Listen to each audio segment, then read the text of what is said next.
अस्सलाम वालेकुम students. Last class में हम लोगों ने पाइसान डिस्ट्रीब्यूशन के मुतालिक पढ़ लिया था और उस पर हम लोगों ने क्वेश्चन भी कर लिए थे। बाइनामियल और पाइसान जितने भी हैं, बाइनामियल भी है और पाइसान, ये हमारे पास डिस्क्रीट डिस्ट्रीब्यूशन होती हैं।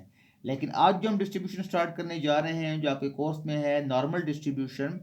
नॉर्मल आपके पास कंटिन्यूस डिस्ट्रीब्यूशन। नॉर्मल एक बहुत ही इंपॉर्टेंट डिस्ट्रीब्यूशन है और कोई भी डेटा हो, कोई भी डेटा सेट हो, वो तब तक हमारे पास स्टेटिस्टिकल रिजल्ट उसका वैलिड नहीं होता जब तक आप उस डेटा की नॉर्मेलिटी को चेक ना कर लें, आप उस डेटा को नॉर्मल प्रूफ ना कर लें। क्लियर हो गया? तो नॉर्मल डिस्ट्रीब्यूशन के मुताबिक थोड़ा सा देख लें, इसकी डेफिनेशन देख लें। कहता है a continuous random variable x is said to be a normal distribution if it has the following function। Normal distribution कब आपके पास नॉर्मल कहलाएगी? अगर उसका ये फंक्शन हो। फंक्शन क्या है? F X equal to 1 divided by sigma 2 pi under root e power minus 1/2 into X minus mu divide by sigma का होल स्क्वायर, और इसके रेंज क्या है? Minus infinity to plus infinity normal distribution की range है।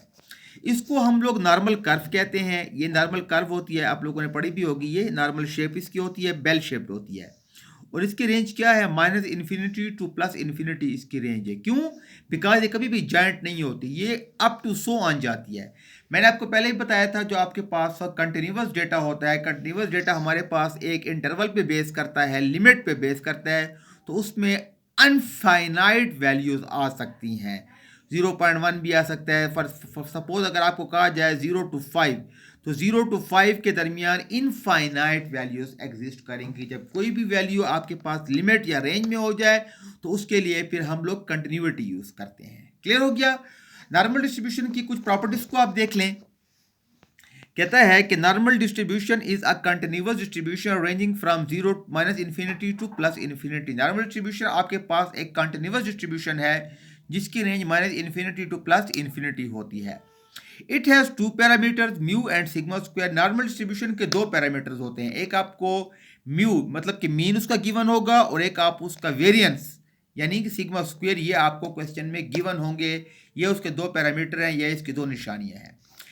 The mean of normal distribution is mu and it's variance is sigma square. Normal distribution का mean जो होता है वो म्यू कहलाता है, और वेरिएंस इसका सिग्मा स्क्वायर कहलाता है। Clear? Normal distribution is a symmetric distribution. Symmetric क्यों होती है? क्योंकि ये देखें, इसकी दो टेल हैं, इसको हम लेफ्ट टेल कहते हैं और इसको हम राइट टेल कहते हैं। ये सिमेट्रिक शेप है। जिसके लेफ्ट और राइट दोनों टेल हों, उसको हम लोग सिमेट्रिक शेप कहते हैं। उसके लेफ्ट टेल भी होगी और राइट टेल भी होगी। क्लियर हो गया? Okay. Normal curve is a bell shape. Normal distribution की जो कर्व होती है वो बेल शेप्ड होती है। ये देखें, वो बेल का निशान, जो घंटी का निशान होता है, ये इसको हम बेल शेप्ड कहते हैं। इसकी बेल शेप्ड कर्व बनती है आपके पास। ठीक है? In normal distribution mean, median and mode are the same. याद रखें, नॉर्मल डिस्ट्रीब्यूशन में जो मीन, मीडियन और मोड होता है वो एक ही पॉइंट पे होता है, इसी सेंटर पॉइंट पे। यही आपका मीन होगा, यही आपका मीडियन होगा और यही आपका मोड होगा। अगर मीन की वैल्यू 5, अगर नॉर्मल डिस्ट्रीब्यूशन का मीन 5 है, तो उसका मीडियन भी 5 होगा और उसका मोड भी 5 होगा। ठीक है? तो in normal distribution mean deviation is 4/5 time to standard deviation. अगर आपने नॉर्मल डिस्ट्रीब्यूशन का मीन डेविएशन कैलकुलेट करना है, तो आप स्टैंडर्ड डेविएशन को 4/5 से मल्टीप्लाई करें, आपके पास मीन डेविएशन का आंसर आ जाएगा। In normal distribution the quartile deviation is 2/3 into sigma. अगर आपने नॉर्मल डिस्ट्रीब्यूशन के लिए क्वार्टाइल डेविएशन कैलकुलेट करना है, तो वो आपके पास आएगा 2/3 इंटू सिग्मा के इक्वल हो जाएगा। In normal distribution Q1 and Q3 can be written as. अगर आपने दो क्वार्टाइल कैलकुलेट करने हैं, तो उसका Q1 इज इक्वल टू होगा mu minus 2/3 multiply by sigma, और Q3 आपके पास होगा म्यू प्लस 2/3 इंटू सिग्मा हो जाएगा। क्लियर हो गया? ये तो होगी नॉर्मल डिस्ट्रीब्यूशन की कुछ प्रॉपर्टीज। अब आ जाते हैं हम लोग स्टैंडर्डाइज नॉर्मल डिस्ट्रीब्यूशन। जब अब आपके पास भी फार्मूला मौजूद है, तो ये चीज़ करने की ज़रूरत क्यों है? क्योंकि अगर हम इस फार्मूले की मदद से क्वेश्चन करेंगे हैं, तो अच्छा खासा कम्प्लेक्स हो जाता है, क्योंकि इससे फिर आपके पास इंटीग्रेशन इन्वॉल्व हो जाती है। याद रखिए, जितने भी कंटिन्यूस फंक्शन है उनको सॉल्व करने के लिए हम इंटीग्रेशन का सहारा लेते हैं, तो बड़ी कम्प्लेक्स किस्म की इंटीग्रेशन होगी। ठीक है? डिफिकल्ट किस्म की इंटीग्रेशन होगी। तो इसी चीज़ से बचने के लिए फिर हम लोग क्या करते हैं, स्टैंडर्डाइज फॉर्म में आ जाते हैं। हम लोग टेबल मैंने अभी आपको कुछ देर पहले व्हाट्सएप किया है, उस टेबल की मदद से, उस टेबल को हम स्टैंडर्ड नॉर्मल टेबल कहते हैं, तो उसकी बेस पे हम लोग क्वेश्चंस करते हैं। तो कैसे करेंगे? देखिए, Normal distribution having zero mean and unit variance is called standard normal distribution. It can be written as S is equal to 1 divided by 2 pi e power minus z square by 2, where z is equal to x minus mu divided by sigma.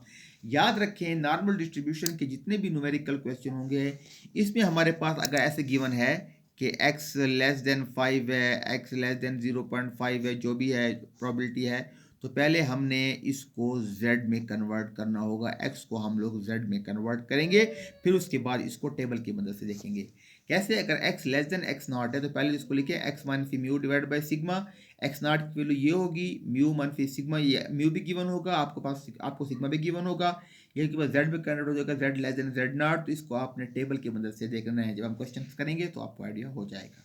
Clear. x अगर greater than है तो ये table आपके पास less than के लिए helpful है, greater than के लिए हेल्पफुल नहीं है, तो फिर हम क्या करते हैं 1 माइनस करके इसको लेस देन में कन्वर्ट कर लेते हैं।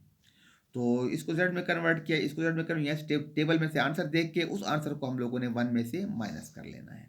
क्लियर। अगर आपके पास दो वैल्यू हैं a और b है, x1 और x2 है, तो आप क्या करेंगे x लेस देन x2, ये आपके पास सपोज किया a है, ये b है, तो क्या करेंगे x लेस देन b, ये वैल्यू पहले आ जाएगी माइनस ये वैल्यू बाद में जाएगी, इसको भी z में कन्वर्ट करेंगे, इसको भी z में कन्वर्ट करेंगे, इसका टेबल से आंसर, इसका टेबल से आंसर, इसमें से इस आंसर को आप लोग माइनस कर देंगे तो आपके पास आंसर आ जाएगा। ठीक है, अभी हम क्वेश्चंस करते हैं तो आपको आइडिया हो जाएगा उसके बारे में। देखें जी स्टूडेंट, अब आप इस क्वेश्चन को देखें। क्वेश्चन कहता है the height of a certain wheat variety follows a normal distribution. उसने खुद ही कह दिया है कि एक वेराइटी है व्हीट की, उसकी जो हाइट है वो फॉलो करती है नॉर्मल डिस्ट्रीब्यूशन को with mean 75 centimetre and standard deviation is equal to 5 centimetre. उसने आपको मीन भी दे दिया है और स्टैंडर्ड डेविएशन भी दे दिया है। ये आपको मीन और स्टैंडर्ड डेविएशन या मीन और वेरिएंस आपको गिवन होंगे क्वेश्चन में। ठीक है। A plant is selected from a wheat is then what is the probability. एक प्लांट को, एक पौधे को एक व्हीट में से सिलेक्ट किया गया, so what is the probability. इस डेटा की इमेज से, इस डेटा की बेस पे आपने बताना है what is the probability that it's height is less than 70 centimetre, उसकी हाइट जो 70 सेंटीमीटर से कम होगी, ग्रेटर देन 85 सेंटीमीटर, 85 सेंटीमीटर से ज्यादा होगी, या बिटवीन 70 एंड 85 सेंटीमीटर, या बिटवीन 70 एंड 85 सेंटीमीटर के दरमियान में होगी। क्लियर हो गया। अब पहले देखिए गिवन क्या है आपके पास, म्यू आपके पास 75 उसने खुद दे दिया है, स्टैंडर्ड डेविएशन मीन्स के सिर्फ सिग्मा, अगर वेरिएंस होता तो आपके पास सिग्मा स्क्वायर होता, क्योंकि उसने स्टैंडर्ड डेविएशन का जिक्र किया है तो सिर्फ सिग्मा इज इक्वल टू 5। जब म्यू और सिग्मा गिवन है तो आपके पास नॉर्मल डिस्ट्रीब्यूशन का क्वेश्चन आ जाता है। अगर वो ना भी कहे तो उसने खुद ही कह दिया है कि फॉलोज अ नॉर्मल डिस्ट्रीब्यूशन। अब पहले देखें प्रोबेबिलिटी ऑफ लेस देन 70, तो कैसे लिखते हैं probability of x less than 70। तो x लेस देन 70, पहले तो आपने इस x को z में कन्वर्ट करना है, और z का फार्मूला क्या है, मैंने आपको स्टैंडर्ड में बता दिया था, z is equal to x minus mu divide by sigma. So देखिए इसको z में कन्वर्ट करें तो x minus mu divide by sigma less than x की वैल्यू क्या है 70, म्यू आपके पास 75 है और सिग्मा आपके पास 5 है आपके पास। क्लियर हो गया।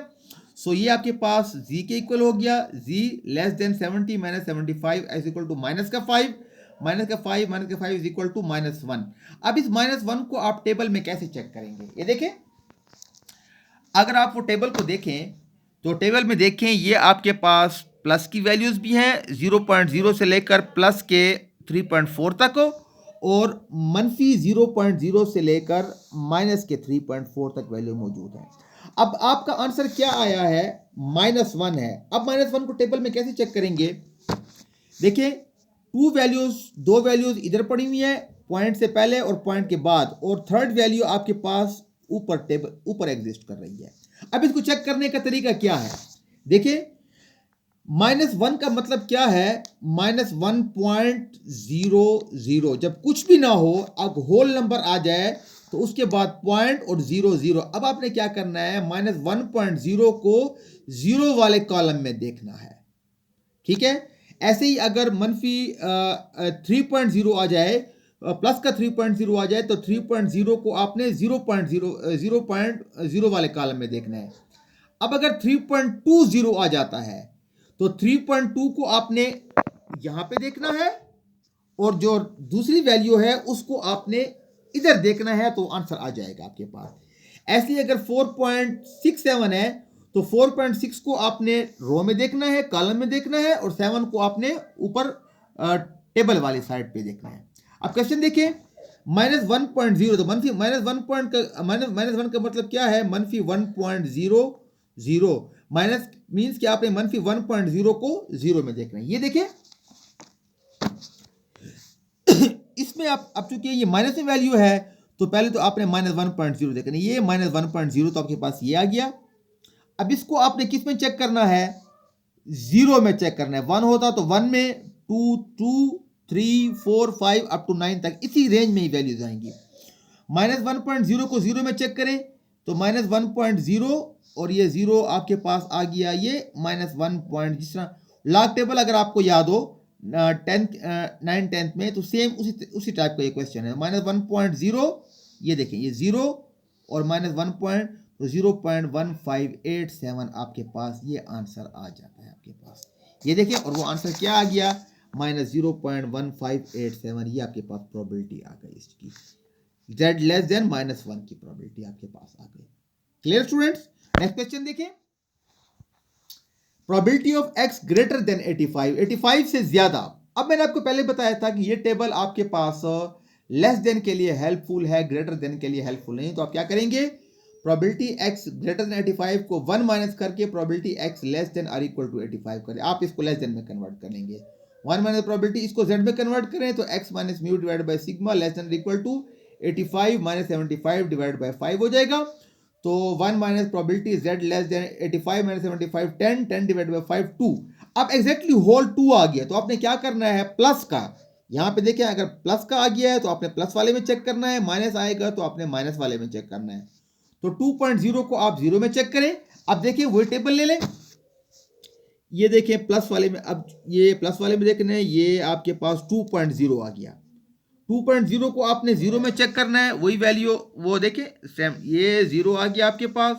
ये 2.0 को आपने 0 में चेक किया, 0.9772, और ये आपके पास आंसर क्या आ गया? 0.9772 आ गया आपके पास। अब 1 माइनस 0.9772 0.0228, इसको अपने कैलकुलेटर से इसमें से इसको माइनस कर देना है। आपके पास ये प्रोबेबिलिटी x ग्रेटर देन के लिए आ गई। क्लियर? अब बिटवीन के लिए देखें, इजी है।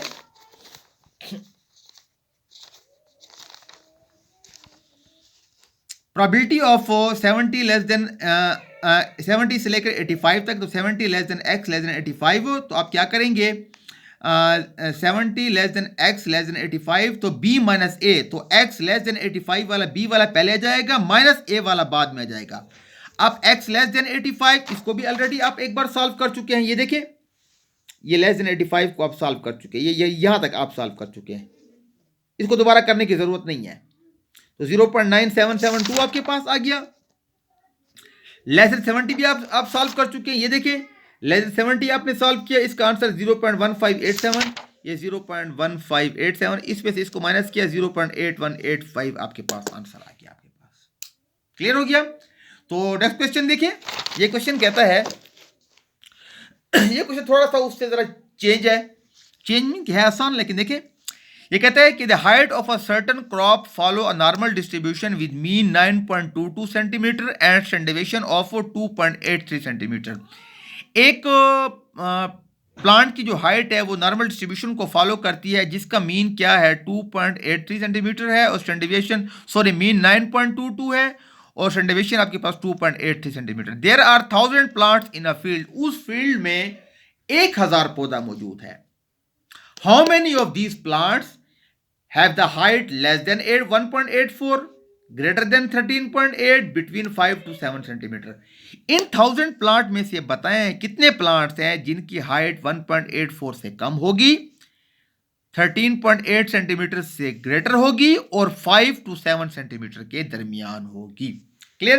पहले हमने प्रोबेबिलिटी कैलकुलेट करनी है, फिर प्रोबेबिलिटी का जो आंसर आएगा उसको हमने 1000 से मल्टीप्लाई करने हैं, आपके पास प्लांट्स की तादाद निकले। क्वेश्चन करते हैं, आपको आइडिया हो जाएगा। देखिए, म्यू भी गिवन है, सिग्मा भी गिवन है, same data follow normal distribution. तो पहले तो आपने क्या करना है कि आपने x लेस देन 1.84 को सॉल्व करना है। तो देखिए x लेस देन 1.84, तो पहले तो आप इसको z में कन्वर्ट करें, x minus mu divide by sigma 1.84, mu क्या है आपके पास 9.22 और 2.83, इसमें से आपने इसको माइनस करना है, माइनस 2.60 आ गया।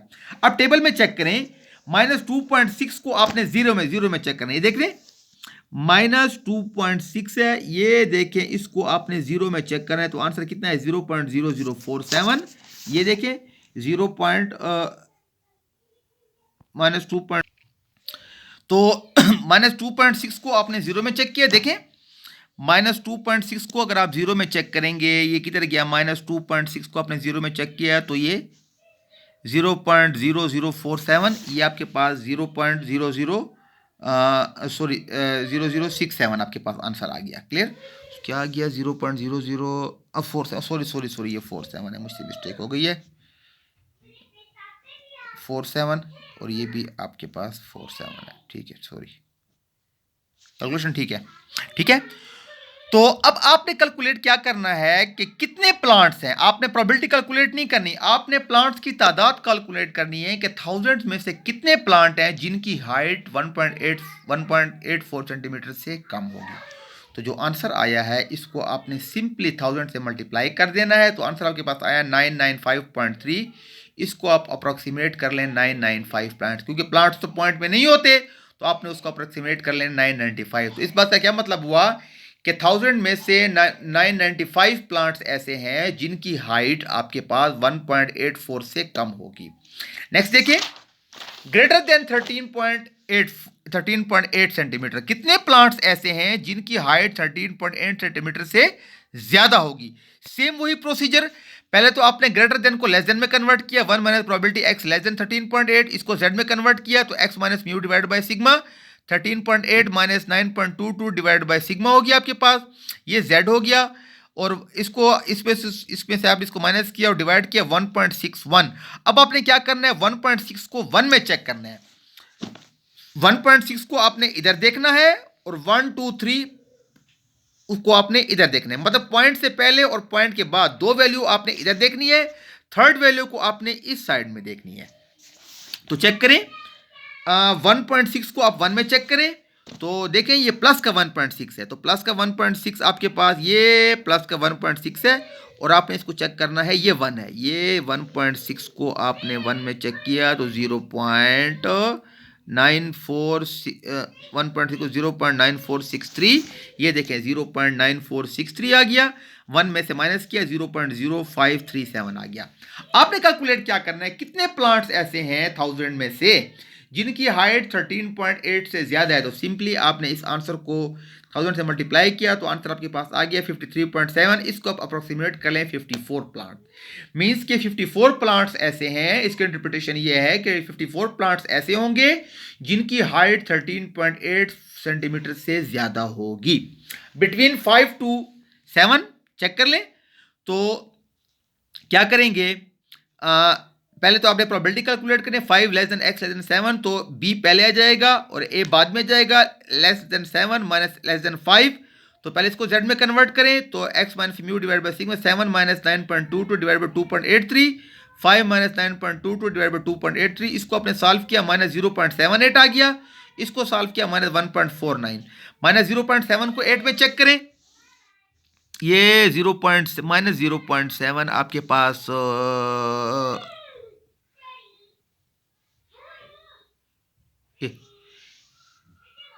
71 0 पॉइंट आपके पास आ गया, आपके पास 0.7177 आपके पास आ गया, 7177, ये देखिए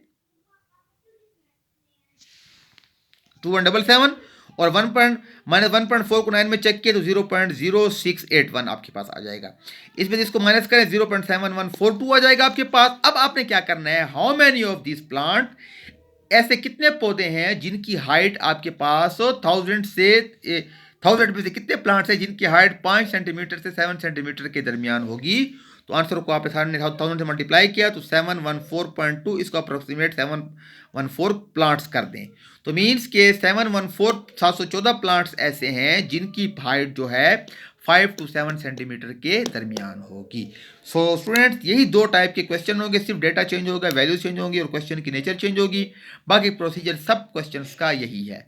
या आपको ऐसे नंबर्स गिवन, या आपको जस्ट प्रोबेबिलिटी कैलकुलेट करने के लिए कहेगा, या आपको टोटल नंबर दे दिए जाएंगे और उनसे और आपने उन टोटल नंबर में से जो ग्रेटर देन है और लेस देन की तादाद को आपने कैलकुलेट करना होगा। This is all about the normal distribution. आप इन क्वेश्चंस को करें और फिर भी अगर आपको कोई कन्फ्यूजन होती है, आपको कोई प्रॉब्लम होती है, तो आप मुझसे पूछ सकते हैं। मैं इसी तरह के कुछ क्वेश्चन है, मैं आपको होमवर्क के लिए भी मैं आपको भी व्हाट्सएप पे दे देता हूँ, तो आप उनको करें तो इंशाल्लाह आप लोगों को आइडिया हो जाएगा। फिर भी अगर कोई कन्फ्यूजन हो तो आप मुझसे पूछ सकते हैं। Thank you so much.